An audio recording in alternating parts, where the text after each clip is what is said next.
wabarakatuh. Selamat pagi anak-anak. Perkenalkan, nama saya Analistianingrum. Di sini saya akan menjelaskan materi tentang permasalahan ekonomi. Pengertian sistem ekonomi. Sistem ekonomi adalah suatu cara untuk mengatur dan mengorganisir semua kegiatan ekonomi dalam anggota masyarakat, baik oleh pemerintah maupun pihak swasta. Adapun fungsi dari sistem ekonomi yaitu sebagai penyedia dorongan untuk diproduksi.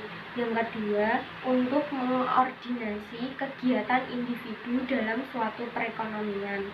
Yang ketiga, sebagai pengatur dalam pembagian hasil produksi di seluruh anggota masyarakat agar terlaksana seperti yang diharapkan. Dan yang keempat, untuk menciptakan mekanisme tertentu agar distribusi barang dan jasa berjalan dengan baik. Berikutnya, ada macam-macam sistem ekonomi. Pertama, ada sistem ekonomi tradisional. Di sini, pada kehidupan masyarakat tradisional berkembang, sistem ekonomi tradisional diperuntukkan untuk memenuhi kebutuhan hidup masyarakat yang bergantung pada sumber daya alam. Dan ada pun ciri-ciri yang melekat pada sistem ekonomi tradisional. Yang pertama yaitu belum terdapat pembagian kerja.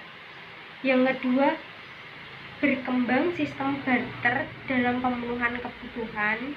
Dan yang ketiga, ada pola hidup masyarakat yang bersifat kekeluargaan. Dan yang kedua, ada sistem ekonomi komando.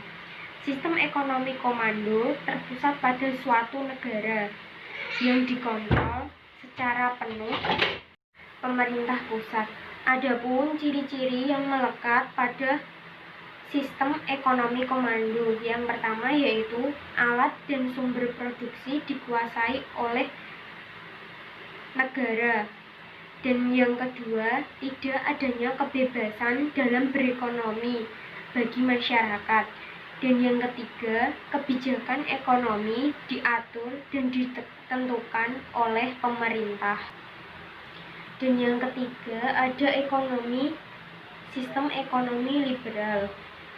Pada sistem ekonomi liberal terdapat kebebasan bagi masyarakat untuk menentukan dan mengatur kegiatan ekonomi sesuai dengan kemampuannya dan tanpa dicampur tangani oleh pemerintah. Ciri-ciri yang melekat pada sistem ekonomi liberal antara lain: 1. Alat dan sumber daya yang dimiliki dan diatur swasta. 3. Adanya pembagian kelas atau status dalam masyarakat.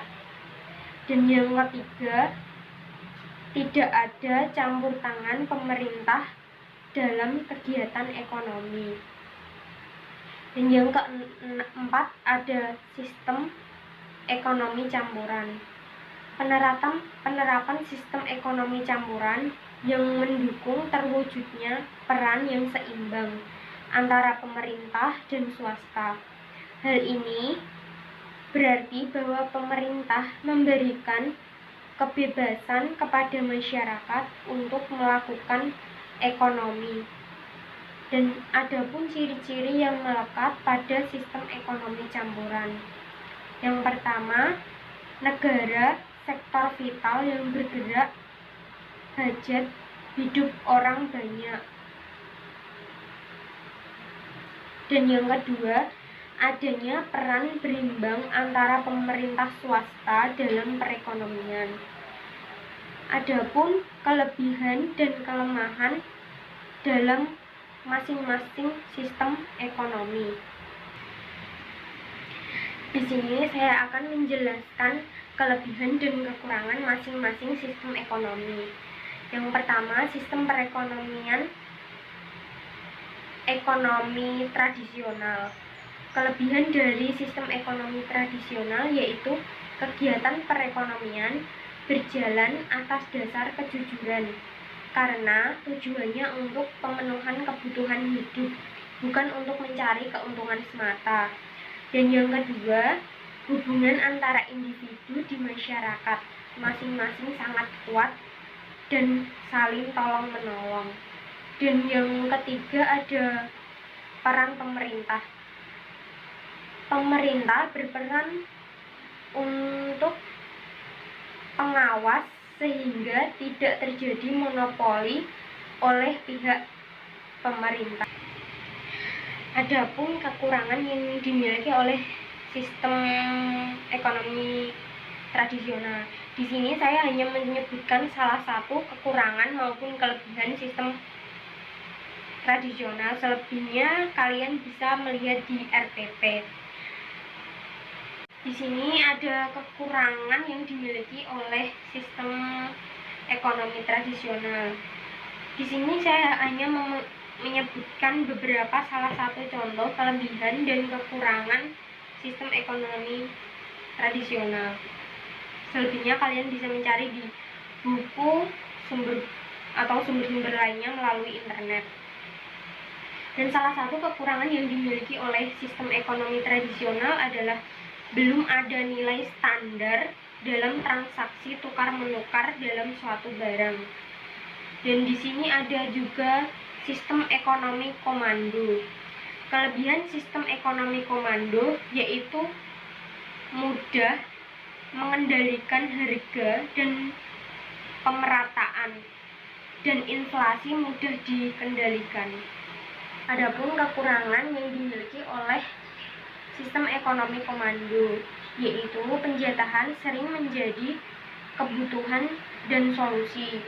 Hal ini akan menghambat inovasi dan masyarakat.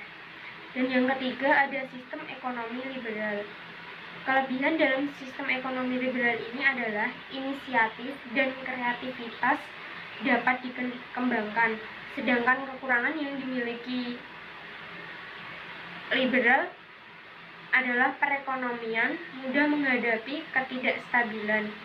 Dan yang keempat ada campuran, sistem ekonomi campuran.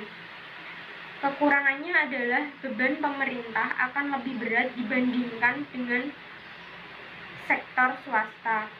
Sedangkan hal positifnya, kelebihannya adalah kestabilan ekonomi menjadi terjamin dan setiap hak individu akan diakui. Yang terakhir ada faktor yang mempengaruhi pemilihan sistem ekonomi suatu negara. Yang pertama ada iklim dan sumber daya, dan yang kedua ada filsafat yang dimiliki dan dibela sebagian besar oleh penduduk. Yang ketiga ada uji coba, dan yang terakhir ada teoritas pengalaman yang dilakukan oleh penduduk. Demikian materi yang dapat Ibu sampaikan, kurang lebihnya saya minta maaf. Dan bila ada yang ditanyakan atau ada kurangnya, kalian bisa menanyakan ke nomor WhatsApp Ibu. Dan untuk tugas, saya akan memberikan sesuai dengan materi yang sudah saya jelaskan melalui video ini. Wassalamualaikum warahmatullahi wabarakatuh.